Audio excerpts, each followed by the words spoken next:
Hello, everyone. I'm Melanie Stewart, and I'm here with Michael Godecker of the Silver Crow Method and the social network Shaman. So, welcome to another Silver Crow podcast. If you're listening to this at the beginning of a new year or in the middle of a quiet ending, this episode is for you. Today, we're going to be talking about something that most of us experience, but very few of us are taught how to understand. That moment when life doesn't collapse, but quietly changes direction. Right. So the moments where nothing is wrong, yet Mm. something is undeniably different. People shift, paths diverge, and we're left wondering whenever that happens whether we failed or whether life is just simply moving with us. Wow, that's a pretty heavy topic. One that I don't know if many people ever explore. It's kind of just like something that we just don't talk about in society, I think. Right. Um, we talk about the big things, right? So, one thing I've noticed both personally and with working with others is how destabilizing that can feel when it arrives without that trauma, right? Because we all know Yeah. how to react from something that's exploding in front of us, right? Mm. Because we know how to be prepared for that crisis. We know how to be prepared for that conflict, but hmm we're not prepared for the quiet divergence. Yeah, that quiet piece is a thing that unsettles quite a lot of people. So yeah, that is definitely something that people struggle with. And there's something deeply unsettling about change. I mean, obviously we as human beings are wired to not want change. We want stability and security in the things that we're used to. So anytime change gets introduced, then yeah, it doesn't give us someone to blame for something. And when we're talking about that change in whichever way it is, there's no villain involved, there's no betrayal, and there's no clear mistake. It's just a sense that that road that you were walking on is no longer wide enough for everyone who started on it. And to an extent, there's also a sense of sadness, right? Yeah. I mean, we can all reflect back in our past where we can see where we're still not friends with the same group of friends we were in grade school or middle school or high school, college. Some Yeah, of us are so lucky to still have those people in our lives, but we change throughout those years. And when you say the path just narrows and isn't as wide, I can see how that fits in to that statement. Um, but that's also where judgment creeps in too, right? So we start to yeah, wonder, like, did I do something wrong for this to start to fall away? Should I have tried harder to kind of keep these relationships intact or tighter? And then we also wonder, like, you know, is it a giving up moment? Am I giving up? Am I giving up too soon? hmm, And the Stoic piece would have us pause right there, right? yeah, And because not every ending is a failure of character, which is like, wow, because I yeah, think we're all ingrained to think, failure is not acceptable. And so it's a character flaw. right. But how many great things come out of our failures, right? Right. So is a failure, or is it a teaching in disguise? If it is a teaching, what are the lessons or what are the medicines that we learn from that specific path in life? And some of those endings, they're a change in the terrain. And in order for us to basically navigate that terrain, it has to change with us because for whatever reason, it can't stay the same. And we need to prepare to walk in something different. So, and this is where that story starts to become more medicinal or more of a medicine. So we're not trying to escape reality when we talk about these things about changes and accepting those changes in a way that is without judgment. But we figure out a way of how can we really translate what's going on and what does that really mean for us in our lives and our path and the terrain that we're supposed to be changing in if that's a change in terrain. And there's an old image that shows up in many of the traditions that we talk about, whether they're the Celtic or Celtic traditions, whether they're the Indian or the Dene, the holy peoples of the North Americas, or whether they're more of the South American types of tribes, each one of them has their traditions where there's that classical story of a traveler that reaches a fork in the road. And the person that reaches that fork in the road, it's not because they were careless, it's not because they were weak, it's just because growth narrowed that path. And there is actually some stories about that. For instance, if you'd imagine that traveler, not young and not old, a traveler who's walked long enough to know the weight of their own footsteps, and they don't walk alone. There were companions once, and people whose pace matched theirs, whose laughter made the road feel shorter, whose presence made direction feel obvious. Together they learned the terrain, together they crossed the seasons, and for a long time that road held them all there, until one day the path narrows, not dramatically, not suddenly, just enough that walking side by side becomes extremely difficult. And at first they adjust, they slow down, they make room. They tell themselves that this is just a phase, or this will widen again and we'll figure it out. Because that's what we do, right? When something meaningful feels threatened, we compensate. But then something really interesting happens where the terrain just keeps on changing and the ground becomes steeper, the air becomes thinner, the direction is less certain. And one by one, those companions that have followed us in life begin to hesitate. Some look back, some look sideways, some stop without saying why.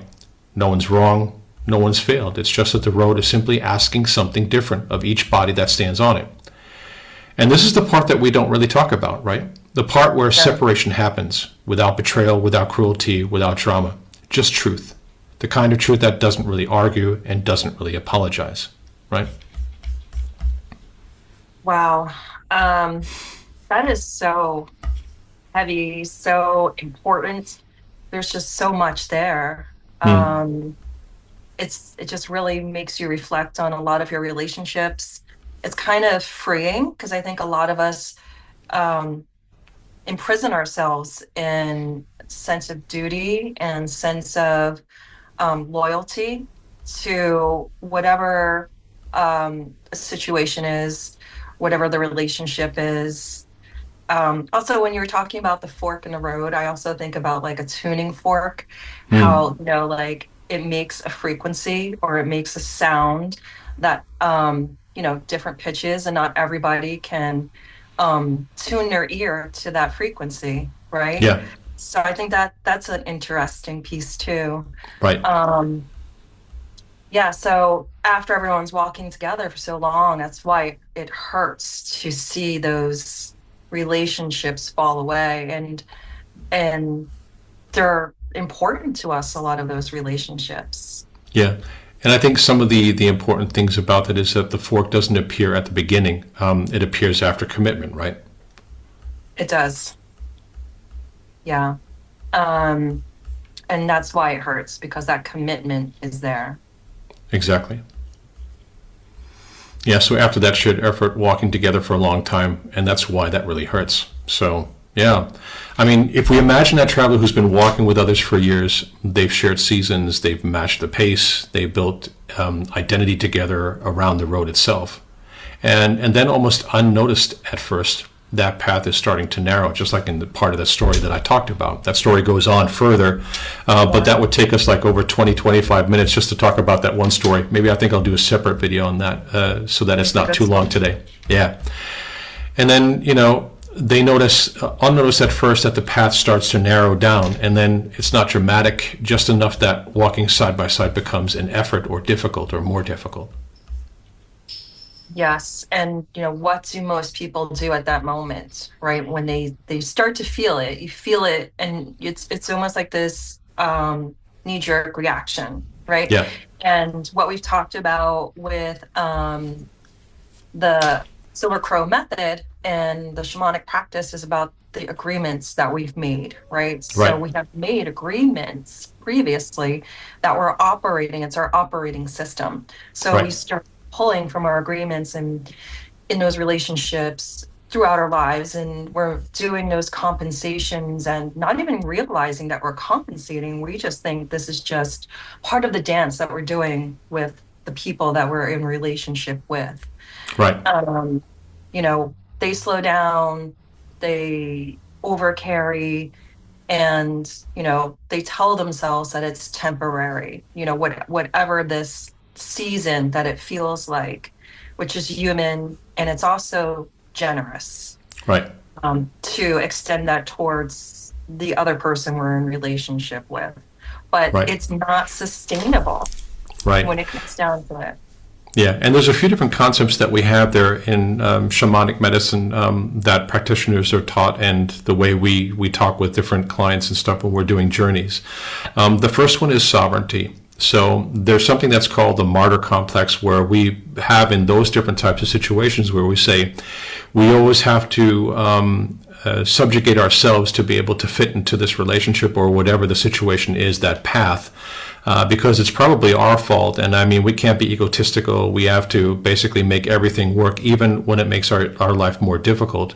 And maybe both might be unhappy because, if you're trying to make something work just for the sake of making it work and you're not together because you want to be, both sides, I think, suffer in that instance. The second thing that you mentioned before was the shamanic practice of talking about first and second attention. So the first attention are the things that we basically build throughout our lives as children, the cultures that we grow up in, our parents, the relationships that we have in our families. They teach us what our sense of reality is, and how we understand what's possible in that reality or not. So, like I look good, or I'm smart, or I'm dumb, or, there's negative and positive things for that. And that reinforcement as children, those are things that we take along later on as adults, which is then referred to as the second attention. And the second attention basically is the constructs that we build in our life based off of what we learned as children. And we tell ourselves as adults, well, we have to be this way because otherwise we won't be accepted by society. Or we have to be that way, otherwise, we won't be deserving of love. And these are things that can be really, really destructive, depending on how we grow up and what environments that we grew up in. So, but getting back to the story of the road, eventually that road asks one of the questions that no one can really answer for another. And that question is, can you walk this next stretch without betraying yourself? And if you think about that, wow, that's a really loaded question. Can you walk this next stretch without betraying yourself? Yeah. And what does that really mean, right? So some people turn back because that question is just something they're not prepared to answer. Some people are not ready for what we say, that medicine, right? Because they're not far enough yet. They haven't developed. They haven't come to those conclusions yet. And one of the things about shamanic practice is when we work with different folks, we tend to work with people where we get a sense that they're ready for the medicine that's about to come.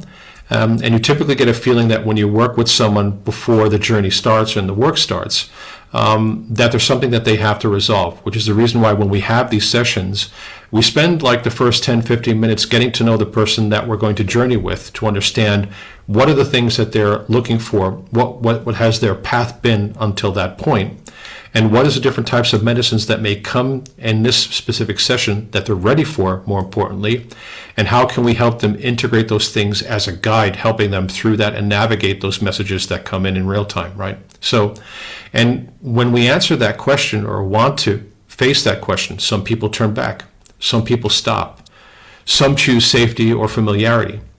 And it's not because that they're wrong, it's because the path is asking something different for them, and maybe they're just not ready for it yet, right? Right. And also the path ahead, right, is the wild unknown without whomever you're with. Yeah. Right. There's no guarantees. You don't know what that path ahead has for you. But Right. for a lot of people, walking an uncomfortable path with, relationships that really have been outgrown, at least that's familiar. You know what to expect. You know the dance. What to do in different situations with them.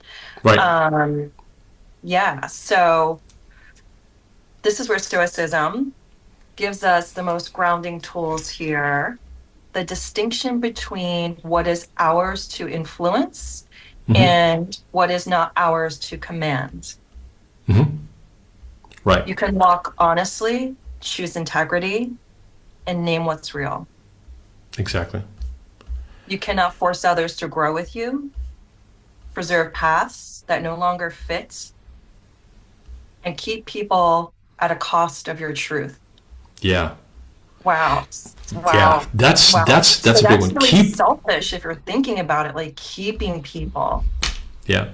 And that can go in two different directions too. Like, so Right. if, for instance, there's something that happens, whether it's a business relationship or whatever, there's that exchange of energy, and there's that force that keeps you together for a certain amount of time. And then, as something happens and that path diverges, and there's two different paths that people are prepared to take, keep people at a cost to your truth. That's something that's really, really deep. And I mean, think about that for a second. You want to make this work so bad that you're going to accept the fact that a person may not love you as much as you love them, or you may accept someone who abuses someone else because that's your secure relationship, or they don't really appreciate you, they don't respect your boundaries, your sovereignty. These are things that a lot of these exchanges happen, specifically also in the culture. Like, what are the roles that men and women are supposed to have? What is expected of each one of us? Are they realistic roles? Are they not realistic roles? What are ways that we can be the feminine and the masculine in a way that serves a purpose more correctly, and also serves the other partner correctly? And those are things that we need to understand. How do we fit together? How do those puzzle pieces fit together? And how do we integrate those in a way that makes the most sense for both sides? And sometimes the puzzle pieces start off like at the beginning. They fit together, and then over time, either the puzzle pieces warp because they're made out of wood and there's too much rain and weather, and when they no longer fit together, then you have to ask yourself some of those tough questions. So, and without that clarity, we turn grief into a self-attack, and that's when it starts to get a little bit nasty at times, depending on what personalities we're dealing with, right? So we start negotiating with reality. If I explain things better, for instance, or if I wait longer, it's going to happen. Or if I make myself smaller, if I do everything that other person wants to do, and I keep on giving up my sovereignty just to get someone to stay and to not leave. And those are things where you don't respect, I'm not sure if respect is the right word, but to understand that your sovereignty is just as important as someone else's. And instead of some things being messy, it's more of like a question where you ask yourself, is it right to hang on to something that's changed? Is it the right thing for me to hang on to something that's changed? Is there something that I can do to prevent this or not? And can I live with those changes? And those are things that every person has to decide for themselves, right? And shamanic wisdom says something very different, though. It says, when the tribe can't follow, the soul must walk alone, long enough to remember itself. And that's the thing. When we go into relationships and these things change, and we discover, well, there's a time and place where we may have to integrate medicines or walk alone because we're not prepared for something, or we're not mature enough, or the medicine isn't there, and we need to decide to go back onto that path so that we can integrate those things or learn those things or find ourselves again. Some people equate this to the midlife crisis, but in many ways, many people never make these lessons. They're trying to make things fit, and they're unhappy, and there's differences in opinions, and they're different characters, and they're no longer compatible. And the fear of letting go, because it may be the right thing, is much stronger than actually saying, well, maybe there's a reason for this. Maybe instead of judging this and taking the pain from it, I can decide to turn this into something that's good for me. Maybe it's time for me to no longer be with that business partner or someone else, because it's time for me to grow in a different way, and they can't follow me down that road. So the shamanic traditions in this moment is often an initiation. Not chosen, it's not celebrated, but it's recognized. The moment where external belonging falls away, so internal alignment can form. And that's a scary time. Because if you're in the darkness, or if you're alone, that you start to integrate these things to find out, what is that piece that's missing? What do I need to still do on myself in order for me to fit into puzzles maybe in the future? And this is not loneliness, it's punishment. It's solitude, so that we can recalibrate. What are we supposed to do with the rest of our life and in the path that we're on? What do we need to learn, and what do we need to integrate? And those are very powerful messages and changes in the path that can destabilize a lot of people that are not strong enough for that, or don't know how to, without judgment, integrate that in their lives. Wow, this is a lot. Yeah, Oh my gosh. yeah, Um, yeah, this is, stuff that people really do not look at, do not speak about, um, or even play with in conversation. Um, this is a very bold conversation. yeah. I know. Um, It's not easy either. It's no, certainly not easy. No. yeah. This is where Stoicism and shamanism meet beautifully, though. Mhm. Stoicism stabilizes the mind and says, this is not justice. Shamanism stabilizes and says, this is not emptiness. Right. Together, they are not losing life. You are not losing life. Life is refining you. Yeah, and that's a really deep message, right? Yeah. Instead of putting that judgment into things, life is a path that we don't always see in front of us, and sometimes the medicines that we integrate, especially as practitioners, is really hard Hmm. because the lessons that we are not forced to, but that we are invited to see, are the things in ourselves that maybe need to change, or the things that we need to process and before our life can continue and can evolve. And sometimes that means that, it's better for us to find where that path is and to basically respect and to love the path that we've had up until that point and respect it and integrate the medicines that it's taught us. But that it's now maybe a time where we have to walk alone for a while because there are things that we still have to sort out. And I mean, a lot of people never have this lesson. A lot of people stay in those relationships and they die, and they don't integrate those lessons that maybe most of us are supposed to learn. Who knows? I mean, it's the big secret of secrets to find out what happens after this life is done and what happens after that, right? Many different books on that topic alone. But yeah, how do we apply these things in real life? Hmm. So when this topic shows up, friendships may fade away, right? Mm. Long friendships that you've had forever, maybe relationships that you've had with family members. Um, and the relationships can end without hatred. Mm. Careers stop fitting who you've become. Yeah, And you outgrow the identities that once kept you safe. yeah, Wow. Wow. And yeah, that's another wild unknown too, because you're still formulating the identities that will also keep you safe, but maybe your identity is not meant to keep you safe. It's yeah. supposed to bring you into that wild unknown of things that you have to face. Right. Yeah. And there's some of these things that are definitely happening in my life, especially with the careers stop fitting who you've become. And there's a few different topics in there that all of us have to think about and work with and integrate.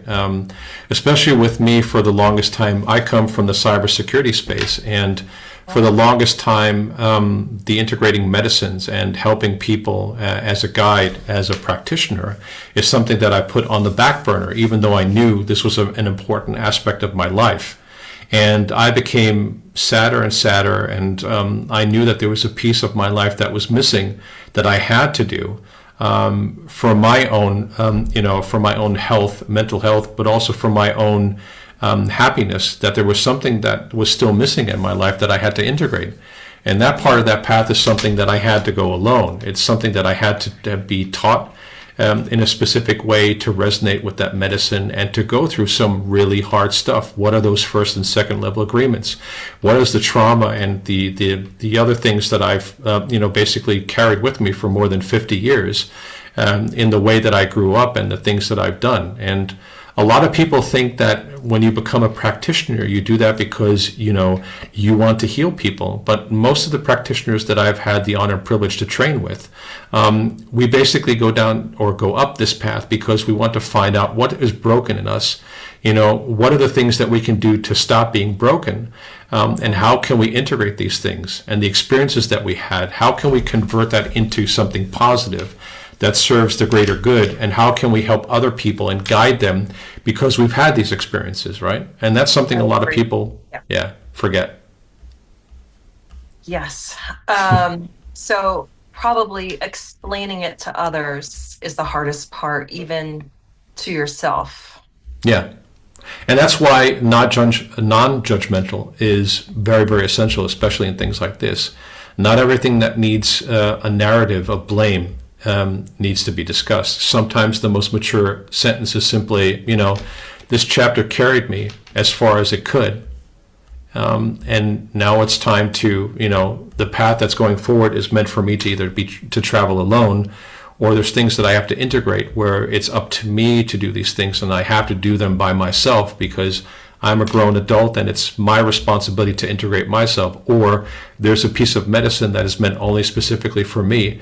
And that's kind of hard, if you're with someone else to basically explain that, no, this is a path that I have to go.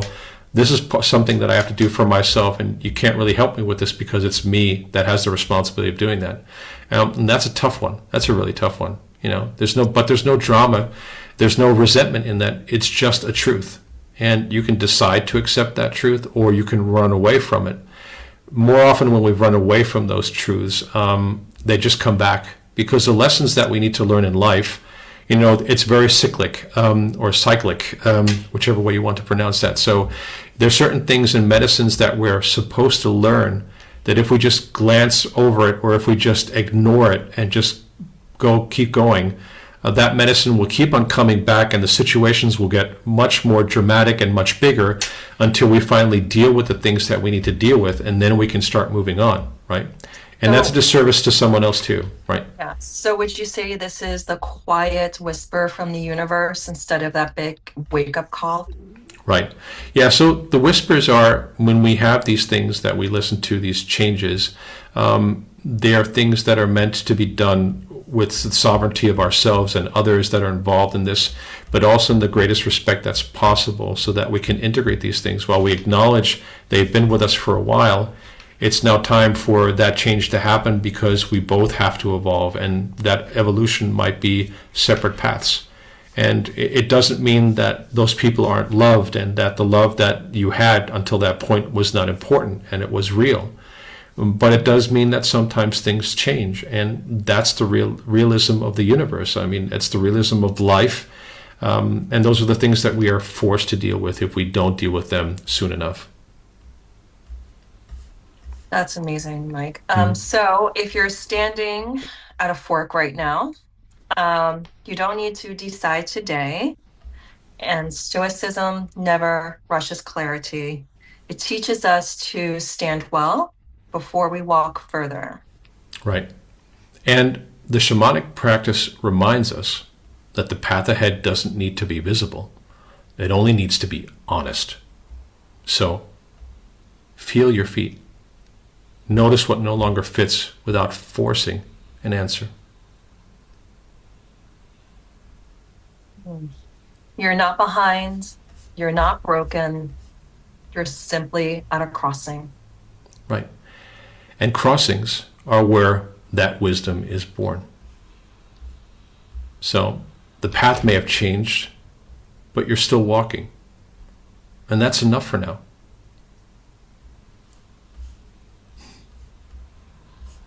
Wow. That's really beautiful. And you're so talented in this, Mike, that I'm just astonished always by your wisdom, and so grateful that you decided to walk this path and to share your medicine with the world. Thank you very much. I feel honored and privileged to be on that path and trying to spread that medicine as much and as often as I can, and to bring those people that are ready to pass on that medicine to others, to take them along for the ride. So that's one of the good portions, that, connecting with other people and finding the life lessons that we learned and the things that we integrate in the medicine, which is not always easy to integrate. Sometimes it is tough. To basically do that with others, to share that medicine, and to make sure that we as guides, in a responsible manner, contribute. So it's an important aspect. This is the real stuff. This is the real stuff right here. Yeah.